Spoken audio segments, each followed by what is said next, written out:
हरे कृष्णा दोस्तों, स्वागत है आपका बवाली मैथ चैनल में। दोस्तों इससे पहले हम लोग वर्ण विचार पढ़े हैं। अगर आप लोग वर्ण विचार नहीं पढ़े हैं तो जाकर प्ले लिस्ट में अंदर पूरा हम वर्ण विचार हम लोग पढ़ लिए। जितने सारे वर्ण विचार में आते हैं, जैसे संधि आते हैं, ये सब जो भी है वर्ण के बारे में, वर्ण क्या है, वर्णमाला, संयुक्त व्यंजन, अनस्त व्यंजन, ये सब जो भी है पूरा हम लोग पढ़ लिए हैं दोस्तों। पूरा संधि तहाक खत्म कर दिए, पूरा जीरो से पढ़ा रहे हैं। तो हम लोग वर्ण विचार पूरा पढ़ लिए हैं। आज के वीडियो में हम लोग देखेंगे बउआ शब्द विचार। का देखेंगे? शब्द विचार। तो चलिए बउआ वीडियो को शुरू करते हैं। तो देखो, पहले जाने के शब्द विचार है आखिर का है, एक भाषा कैसे देव। तो देखो, व्याकरण के जिस भाग में, ठीक क्या है, व्याकरण के जिस भाग में शब्दों के भेद, क्या है, शब्दों के भेद, रूपांतर और व्युत्पत्ति का निरूपण किया जाता है। क्या किया जाता है? व्युत्पत्ति का निरूपण किया जाए, शब्द विचार कहलाता है। क्या कहलाता है? शब्द विचार। तो कोई भी आप लोग से पूछे कि अच्छा बताओ शब्द विचार क्या है, तो क्या बोलेंगे? व्याकरण के जिस भाग में शब्दों के भेद, रूपांतर और व्युत्पत्ति का निरूपण किया जाता है, शब्द विचार कहलाता है। जिस तरह हम लोग वर्ण विचार पढ़े हैं कि व्याकरण के जिस भाग में वर्णों के बनावट, ये सब रचना, ये सब को अध्ययन हम लोग करते हैं, तो उसी तरह इसमें भी है भाई कि व्याकरण के ही अंग है। तो व्याकरण के जिस भाग में शब्दों के भेद, रूपांतर और व्युत्पत्ति का निरूपण किया जाए, शब्द विचार कहलाता है। ठीक है बुआ। तो अब देखो बुआ, शब्द विचार के ढेर सारे भेद होते हैं। क्या होते हैं? ढेर सारे भेद होते हैं। ध्यान से देखिए, अब तो जान गए। अब इसका हम लोग शब्द विचार का भेद देखते हैं, तब समझ में अच्छा तरह से आप लोग का आएगा। तो देखा बुआ, शब्द विचार में मतलब कि हम लोग का इसका शब्द विचार में हम शब्द विचार का कह सकते हैं कि टोटल एक 9 गो अंग है। कै गो अंग है? 9 गो अंग। तो शब्द विचार में ही पढ़ना है। क्या पढ़ेंगे बुआ? 1 नंबर पढ़ेंगे शब्दों का वर्गीकरण पढ़ेंगे। 2 नंबर में बुआ पढ़ेंगे संज्ञा पढ़ेंगे, सब शब्द विचार का अंग है। 3 नंबर में हम लोग बुआ सर्वनाम, 4 नंबर में बुआ विशेषण, 5 नंबर में क्रिया, 6 नंबर में अवयव पढ़ेंगे बउआ, 7 नंबर में वाच्य पढ़ेंगे, 8 नंबर में बुआ काल पढ़ेंगे, 9 नंबर में निपात पढ़ेंगे। इस सारे जो आप देख रहे हैं 9 के 9 बउआ, ये सब शब्द विचार का ही अंग है। शब्द विचार में ही पढ़ा जाता है। ठीक बउआ, इतना तो लोग समझला कि ना? हाँ, बता देते हो तोरा लोग तुरंत हम 9th के मैथ चालू करे थे। अगर छोट भाई बड़ छोट बहन ये सब जो भी हो तो तोरा लोग के सब भी मतलब कि शेयर कर दिया। कल से मतलब कि 9th के बुक चालू होने वाला है मैथ का, ताकि सब कोई पढ़े और मैथ में भी धमाल करेंगे, एक कई वो चीज़ जानेंगे। ठीक है दोस्तों, तो चलिए अभी तो जहाँ है वहाँ पे आते हैं। तो देख, इतना जान गया तो शब्द विचार में देख कहता हो कि अच्छा सर्वनाम केकरा अंतर्गत आवल, व्याकरण के कौन अंतर्गत में आवल, तो का बोलेंगे? शब्द विचार में आवल। ठीक, इतना समझ गए। हाँ, इसका 9 के 9 पढ़ेंगे। तो अभी फिलहाल का पढ़ेंगे बउआ कि शब्द आखिर है क्या है। क्या है बउआ? शब्द जानेंगे। तो चलो देखो, ध्यान से देखो। तो पहले देखो बुआ शब्द का हो खलो। ठीक, बुझाई थो तोरा लोग के शब्द?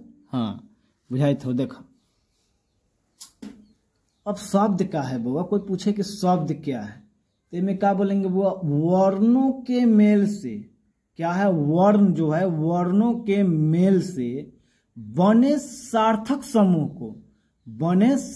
समूह को शब्द कहा जाता है। क्या कहा जाता है? शब्द कहा जाता है, या कहते हैं। क्या? वर्णों के मेल से बने सार्थक समूह को शब्द कहते हैं। तो जब तक वह वर्ण आप न समझिएगा, इसलिए ना बोले हैं कि जब तक आप वर्ण न समझे तब तक शब्द आपको समझ में आने वाला नहीं है। तो जाकर बोल दिए ना कि जाकर प्ले लिस्ट में शुरू से वह सब पढ़ा दिए हैं, जाकर आप लोग पढ़िए दम धकाधक। ठीक है बुआ। अब समझ गए कि सार्थक समूह को शब्द कहते हैं। ठीक, वर्णों के मेल से बने सार्थक समूह को शब्द कहते हैं। बहुत इजी है। जैसे देखो हुआ कमल, तो कमल जो है वो एक शब्द है। क्यों भाई? इसका अर्थ क्या है कि एक प्रकार का पुष्प होता है या फूल होता है। तो दिमाग में आ रहा है ना कि हाँ, कमल जो है ना एक प्रकार का पुष्प है या फूल है। ठीक है, लेकिन हम बोल देंगे बुआ कथी है, डाघो। डाघो के मतलब क्या होता है भैया? कुछ समझ में आ रहा है? डाघो फागो, चागो रागो मांगो तागो, ये सब कुछ समझ में नहीं आ रहा है। तो कोई अर्थ नहीं है, तो बुआ शब्द नहीं है। बात समझ गए?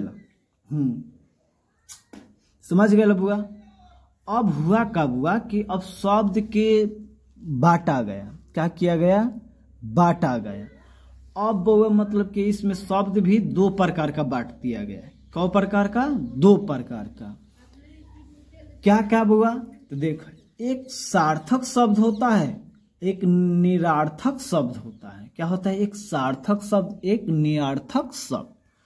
अब वह सार्थक शब्द के मतलब समझा का कि जिस शब्दों का कुछ अर्थ निकलता है, माने जिस कोई भी शब्द रहे ओकरा कुछ अर्थ निकले, क्या कहलाता है? सार्थक शब्द कहलाते हैं। ठीक बउआ, ध्यान दो। ताकि कि जिस शब्दों का कुछ अर्थ निकलता है सार्थक शब्द कहलाते हैं। याद आप लोग का होगा कि जिस शब्दों का कुछ अर्थ निकले वो सार्थक शब्द कहलाते हैं। इतना याद होगा। जैसे देखा हुआ मैं, तुम, कल, संवाद, गणेश, ये सब जो भी है बुआ, संवादा, ये सब जो भी है इसका मतलब समझ में आ रहा है कि मैं मतलब मैं खुद के दिया कह रहे हैं मैं, तो इसका कुछ अर्थ कर रहे हैं ना। तुम, जैसे आप लोग पढ़े तो हम बोलेंगे तुम, कल, इस सब का अर्थ निकल रहा है कि ना? निकल रहा है ना। गणेश मतलब हम लोग जानते हैं कि हाँ गणेश जो है हमारे भगवान है, तो इसका अर्थ कुछ ना कुछ तो निकल रहा है। तो यही जो है बुआ सार्थक शब्द है। एक बुआ होता है कौच निरार्थक शब्द। क्या? निरार्थक शब्द।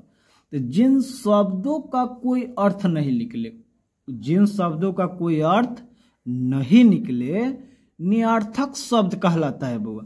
जैसे देखा का, जैसे का देखबा, देखा कच्छ, ये क्या होता है भाई? चर, कमर, गजट, इस सब का कुछ मतलब निकल रहा है कि कुछ अर्थ का शब्द है, लेकिन इसका कोई मतलब अर्थ नहीं निकल रहा है, तो निरार्थक शब्द हो गए। ठीक बउआ, तो हम लोग जाने सार्थक शब्द, निरार्थक शब्द जान गए, शब्द जाने क्या है। अब बुआ इसका वर्गीय, शब्दों का वर्गीकरण देखेंगे। क्या देखेंगे? वर्गीकरण। अब देखो बुआ शब्दों का वर्गीकरण। अब देखो बुआ शब्द का वर्गीकरण बहुत तरह से किया जाता है, तो हम लोग हर एक जितना तरह से किया जाता है सब कुछ जानेंगे। अभी जो हम लोग बुआ देखेंगे, टॉपिक 1 लिखिएगा, व्युत्पत्ति या उत्पत्ति या उद्गम, तीनों बात एक ही है के आधार पर शब्द के भेद 5 होते। तो पूछेगा कि व्युत्पत्ति का पूछता है 1 नंबर का, हर एक बोर्ड में पूछता है कि व्युत्पत्ति या उत्पत्ति या उद्गम के आधार पर शब्द के कितने भेद होते हैं। इसमें से कोई एगो पूछेगा कि बोल देगा कि व्युत्पत्ति के आधार पर कहे, चाहे उत्पत्ति के आधार पर कहे, चाहे उद्गम के आधार पर कहे। तो शब्द के 5 भेद होते हैं। कौन कौन बुआ? तो देखा, नंबर 1 तत्सम, नंबर 2 तद्भव, नंबर 3 अर्ध तत्सम, 4 नंबर देशज और 5 नंबर विदेशज।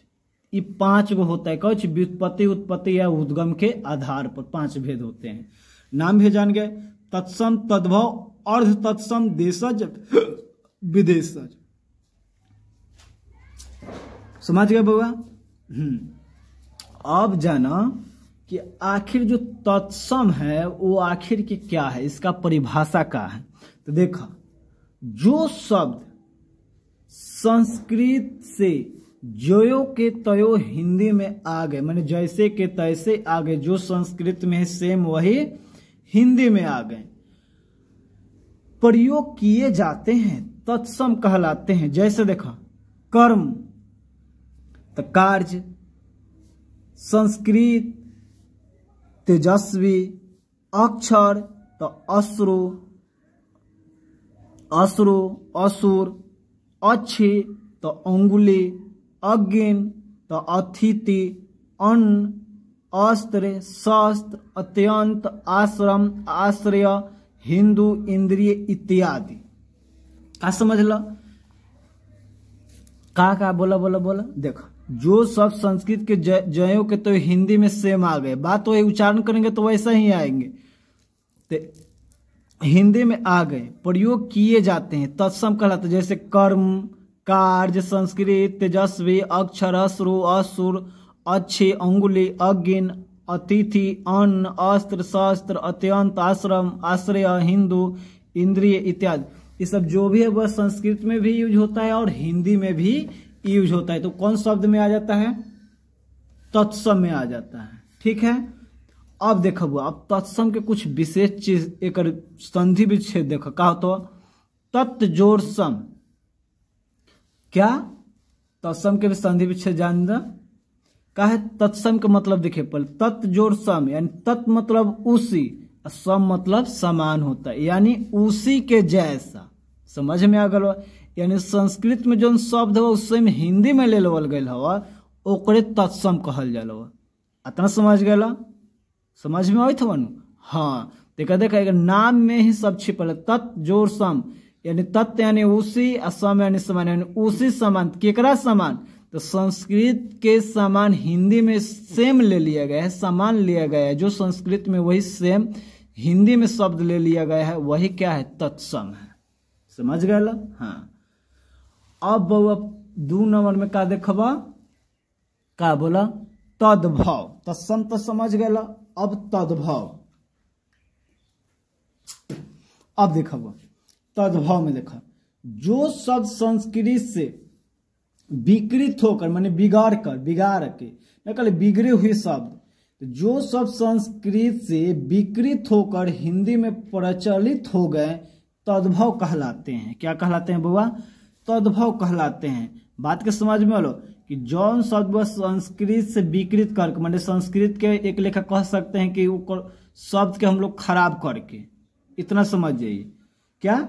जो शब्द संस्कृत से विकृत होकर हिंदी में प्रचलित हो गए, माने हिंदी में बहुत प्रचलित हो गए, उसी को हम लोग तद्भव कहलाते हैं। जैसे देखा बुआ का, जैसे देखिए, अब देखा बुआ संस्कृत में आम्र होखलो का, आम्र, एकरे शब्द के हम लोग बिगाड़ के का बना देला? आम, विकृत करके। ठीक बुआ। फिर देखो उष्ट, तो हम लोग हिंदी में बना देला ऊंट। झाला का, तो एकरा हम लोग हिंदी में का बना देला? सलाई। चंचू, तो एकरा हम लोग बना देला चोंच। खपर, तो एकरा हम लोग बना देला हिंदी में कौची? खापरा। तो देखा संस्कृत के हम लोग वही शब्द को बिगाड़ कर हिंदी में यूज कर रहे हैं ना, पूरा प्रचलित हो गए। खपर कौन कहते हैं? खापरा कहते हैं लोग।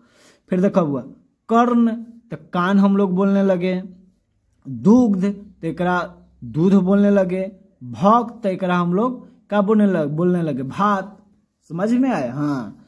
फिर देखा हुआ गोमल, तो ओकरा हम लोग गोबर कहने लगे। तो ये सब संस्कृत का शब्द है, इसको हम लोग बिगाड़ कर बोल रहे हैं हिंदी में, अब पूरा प्रचलित है। फिर देखा हुआ हरिद्रा, तो एकरा हल्दी। अश्रु, तो आंसू हम लोग कहे लगला। क्षीर, तो हम लोग हिंदी में क्या कहे लगला? खीर। तो कौन शब्द में कहित? तद्भव में कहित हो। फिर देखा हुआ वधु, तो हम लोग बहू कहे लगला। मयूर, तो हम लोग के मोर बोले लगला एक शब्द के बिगाड़ के। हंस, तो हाथ। सूची, तो वह सुई बन गया। ग्राम, तो हम लोग गांव बना दिए। तो बात समझ में अलवा हो भैया लोग?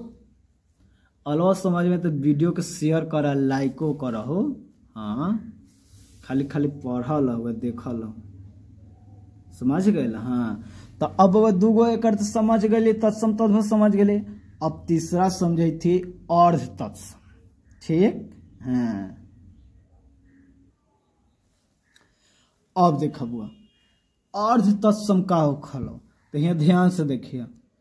तत्सम तथा तद्भव के, तत्सम तथा तद्भव के बीच के शब्दों को अर्ध तत्सम कहा जाता है।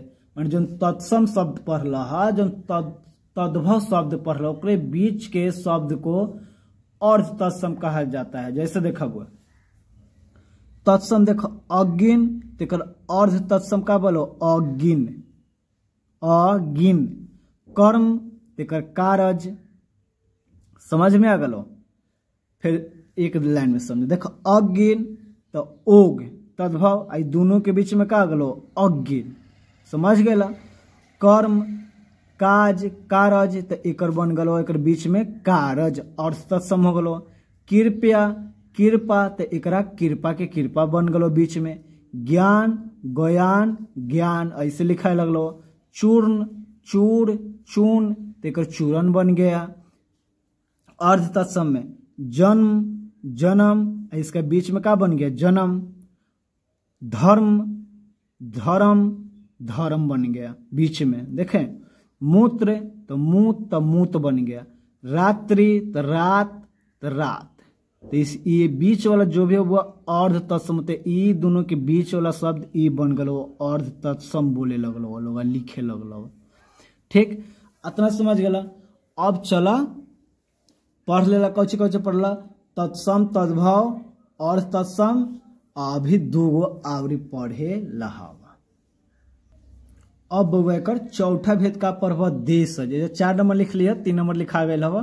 ठीक, तो देखा देशज, तब देशज शब्द का है हुआ, तो बोलेंगे वह शब्द जो प्राचीन देसी भाषा से निकले हैं, जो प्राचीन देसी भाषा से निकले, प्राचीन ही काल से, वह शब्द जो प्राचीन देसी भाषा से निकले हैं देशज कहलाते। जैसे देखो कटोरा, कौड़ी, कोड़ी, खिड़की, जूता, डिबिया, हम लोग ना बोलते हैं, डाब, ठेस, तेंदुआ, फुनगी, टोटा, अलोता, झुल्ला, मक्का, लुग्गा, लुतरी, झोंझ, झुंड इत्यादि सब जो भी है वो देशज है। प्राचीन काल से इसका हम लोग बोलते आ रहे हैं इस सब शब्द को। तो कहा है वह सब जो प्राचीन देसी भाषा से निकले, हम देसी गांव से ही भाषा निकले हुए हैं, एक लेखा। ठीक, अब आइए वो विदेशी भाषा में, क्या विदेशी भाषा।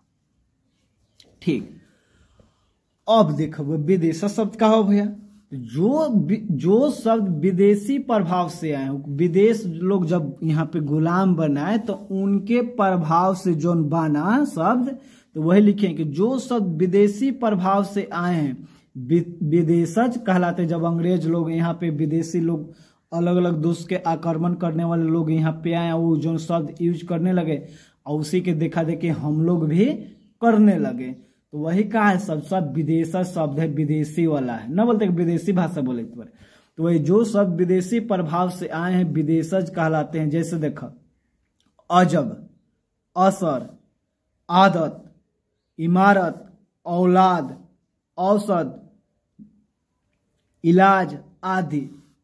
फिर है तो ये सब जो भी भाषा है, फिर देखा उमर, उम्दा, इतराज, ये सब क्या है, अरबी भाषा है, अरब देश वाला की भाषा हम लोग यूज कर रहे हैं। बात समझ गए? हाँ, तो ये अरबी भाषा, इमारत, औलाद, औसत, इलाज, अजब, असर, उभर, उम्दा, इतराज, ये सब क्या है, अरबी भाषा है, तो हम लोग भी यूज करते हैं। फिर देखा अफसोस, अरमान, आइंदा, ना बोलते आइंदा, आज से गलती, आइंदा गलती देख ले लो तो तू बुझ जाइए, ना बोलते हैं हम लोग। तो वही अफसोस, अरमान, आइंदा, अफसाना, कारीगर, किनारा, कमर कल्ला, उम्मीदवार, खाका, खामोश, खूब, गिरफ्तार, ये सब भी क्या है, वो फारसी शब्द। ये सब कौन शब्द है, वो फारसी शब्द है।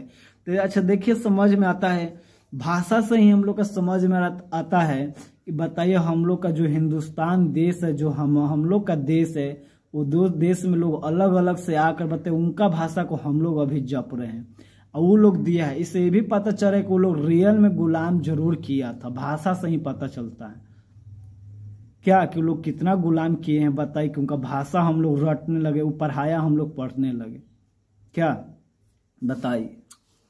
तो ये सब क्या है बुआ, फारसी शब्द है। जाइए उतना अंदर नहीं जाइए क्या। फिर देखो बुआ, आगा, अक्का, उर्दू, कलगी, कमची, काबू, कुल्ली, कैंची, खातून, इलायची, चकमक, चरपाई, नाई, चेचक, सौगात, बुलबुल, बेगम, ये शब्द बुआ देखिए कहाँ के शब्द है, तुर्की शब्द है। बताइए, तो हम लोग तुर्की देश की हम लोग यूज कर रहे हैं कि ना बोलते हैं चेचक, सौगात, बुलबुल, बेगम, वो हमारी बेगम है, ये सब ना है, चरपाई, सब जो भी है बुआ तुर्की शब्द है। तो देख रहे हैं हम लोग विदेशी भाषा को हम लोग अपना देश में बोलते हैं, जो शब्द का है लिखेंगे, जो सब विदेशी प्रभाव से आए तो देखिए सब विदेशी प्रभाव से समझ जाइए कि गुलाम। ठीक है बुआ, आगे देखिए, officer, doctor, lantern, frock, hospital, स्टेल, प्लेट, माइक, ये सब जो भी है बुआ कहाँ है, अंग्रेज। अब समझे से ये भी पता चला ये सब अंग्रेजों भी इस सब का शब्द है, अंग्रेज भी गुलाम कर लेता, तो ये सब अंग्रेजी शब्द है। हम लोग सबको इसे बोलते हैं, डॉक्टर, ये सब बोलते हैं कि ना। हाँ, फिर देखिए, अनानास, अलकतरा, अलमारी, आलपीन, चाबी, तंबाई, ये तंबाई, फीता, फालतू, पेरा, बाल्टी, ये सब कहाँ के भाषा है बुआ, पुर्तगाली कहती, सब हम लोग भी यूज करते हैं ना। तो बउआ इतना समझ गए कि शब्द का है, शब्द का वर्गीकरण देख लिए बउआ, और वो कौची के उत्पत्ति के उद्गम के आधार पर हम लोग शब्द देख लिए हैं। कल के वीडियो में हम लोग देखेंगे बनावट के या रचना के दृष्टि से शब्द कितने भेद होते हैं। ठीक है दोस्तों, तो अगर वीडियो थोड़ा सा भी तोरा लोग के अच्छा लगला हुआ तो वीडियो के लाइक करा, शेयर करा और सब्सक्राइब करा, कि तोरा लोग को खुशी मिले तो कि इतना मने हम लोग जीरो से संस्कृत व्याकरण, हिंदी व्याकरण पढ़ रहे हैं, कि ऐसा कोई मतलब भगवान का सब कोई पढ़ाता होगा लेकिन हम नहीं जानते हैं, लेकिन हम जो पढ़ा रहे हैं वो अच्छा देखिए का है ना है, खराब लगे तो बोलिए कि खराब है, निमन लगे तो बोलिए कि निमन है, और नहीं समझ में आया होगा तो फिर से दोस्तों हम तुरंत कल से परसों तक 10th के लिए स्पेशली हिंदी व्याकरण लेकर आ रहे हैं। ये तो है बुआ हर एक लोग के लिए है, 9th हो चाहे 10th हो चाहे 11th हो चाहे 12th हो, चाहे कोई भी प्रायोगिक एग्जाम हो, कोई भी लाइन का है, इससे बाहर नहीं पूछता है, इतना याद रखिए। तो लास्ट में यही बोलेंगे, जय हिंद, जय भारत, हरे कृष्णा हरे राम।